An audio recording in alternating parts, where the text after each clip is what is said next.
मुद्दा जेन्युइन असेल तर सरकारला रिप्लाय बॅक करायचंच आहे. मग तो कोणी उचलला, मनसे असो उबाट, आता ते लोक मुद्दे उचलत नाहीत, त्याला आम्ही काय करणार.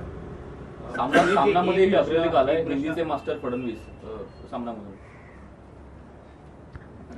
बोलबच्चन लोकांनी, आम्हाला सध्या गरज आहे, मराठी माणसाला गरज आहे रस्त्यावर उतरून आंदोलन करायची. बाकी बोलबच्चन लोकांबद्दल काय बोलणार.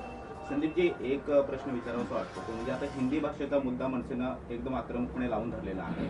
मराठीचा जेव्हा मुद्दा येतो किंवा मराठी कलाकारांचा जेव्हा विषय येतो, मराठी कलाकार जेव्हा अडचणीत असतात तेव्हा ते मनसेकडे येतात किंवा मनसे त्यांच्या पाठीमागे उभे राहते. मराठीच्या मुद्द्यासाठी एकही मराठी कलाकार समोरून ठामपणे भूमिका का मांडत नाही. अगदी हातावर मोजण्या इतके 2-3 कलाकार सोडले तर मराठीचे अनेक कलाकार आहेत जे मनसेच्या अनेक कार्यक्रमामध्ये आम्हाला पाहायला मिळतात, मात्र ते यावरती आपली भूमिका मांडत नाहीये. दुर्दैव आहे महाराष्ट्राचं. आज तुम्ही बघा, कमल हसन असतील किंवा दाक्षिणात्य अभिनेते प्रकाश राजांचं मी परवा हे बघितलं, त्यांचं एक मला असं वाटतं कुठेतरी इंटरव्ह्यू होता, या हिंदी चॅनलवर इंटरव्ह्यू होता, तिथे ठामपणे त्यांनी हिंदी सक्ती का नको या विरोधात भूमिका मांडली. दुर्दैवाने आपले मराठी कलाकार, आता परत मी ते वाक्य बोलत नाही कारण त्याच्यावर गदारोळ होईल, पण त्यांनी अभिमानाने वागायला पाहिजे.